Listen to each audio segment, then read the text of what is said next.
Bagaimana akal-akalan supaya perusahaan asetnya naik dalam seketika tapi sah secara hukum dan tidak ada dirugikan? Banyak rahasia sukses berbisnis yang kali ini saya ajarkan hal yang beda dengan yang diajarkan oleh para motivator atau coach bisnis. Ini juga tidak diajarkan jika ingin berbisnis dengan cara baik-baik. Yang akan diajarkan kali ini adalah cara yang nggak umum, cara nakal, tegaan, dan cara sontoloyo. Inilah tipe berbisnis ala sontoloyo. Pelajaran pertama, Anda harus punya 3 macam pembukuan. Betul, sahabat nggak salah dengar. Kita harus punya 3 laporan keuangan. Anda harus punya pembukuan lebih dari 1. Ini ajaran saya dan itu pasti. Berikutnya, Anda harus punya badan hukum, PT, perusahaan terbatas. Lalu Anda harus punya rekening bank pada perusahaan tersebut. Lalu Anda harus taat bayar pajak. Dan ini kuncinya lagi. Ingat, pembukuan 3 tadi untuk apa saya tidak usah jelaskan detail. Hanya sekilas. Yang satu adalah yang jujur untuk pemilik perusahaan. Yang satu adalah yang rugi dan sedang berinvestasi untuk pajak. Dan yang terakhir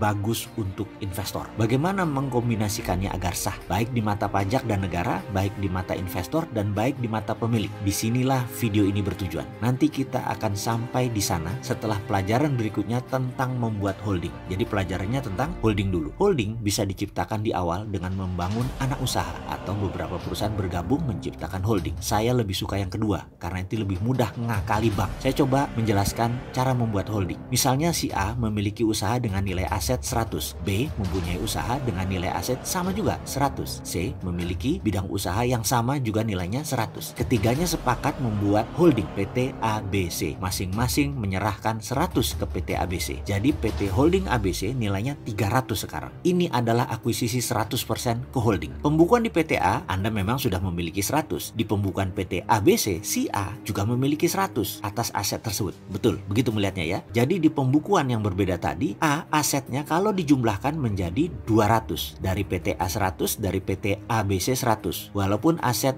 bernama sama, namun dibaca di buku berbeda. Lalu PT ABC bisakah meminjam bank senilai 200? Jawabannya bisa. Maka uang yang 200 tadi dibuat PT D dan PT E. Aset PT ABC sekarang ditambah dengan PT D dan E. Nilainya menjadi 500. Setuju bukan? Kekuatan bertiga tadi waktu berdiri sendiri-sendiri hanya 100. Tapi kalau sekarang digabungkan menjadi 700 nilai bukunya. Sebentar dulu, jangan dikomentari, masih panjang ini. Kemudian ada proyek F bernilai 600. Maka PT ABC meminjam uang ke sebuah perusahaan di luar negeri bernama Y. Y invest 600 dengan mendapatkan jaminan aset perusahaan PT ABCDE. F, proyek tersebut jalan baik dan tiap bulan menyicil pinjaman ke luar negeri, ke negeri seberang. Namun karena bunga besar, maka F terus menyicil ke perusahaan Y bahkan hingga tahun ke-8 masih belum lunas-lunas. Malah di tahun ke-8 pinjam lagi tambahan dengan bunga lebih besar lagi. Karena hutang besar, perusahaan ABCDE berhutang dan terus-menerus bekerja tanpa ada untung. Pajak ABCDE kecil, untungnya hampir tidak ada. Kemakan operational expenditure walaupun aset terlihat naik. Hampir 600 plus 600 ditambah kenaikan dalam 5 tahun operasional mungkin sudah menjadi 2000, tetapi tidak ada cash di tangan. Apa yang terjadi dengan pelakunya? Si A, si B, dan si C. Tahukah Anda bahwa perusahaan yang berinisial Y ternyata milik ABC? Y tidak punya hutang, tapi punya revenue streaming yang solid. Yang dilakukan adalah memindahkan aset ke Y tanpa pihak Indonesia menyadari. Karyawan Y hampir tidak ada. Uang di Y langsung dibagi ke pemilik ABC tadi. Karyawan A, B, C, D, E, dan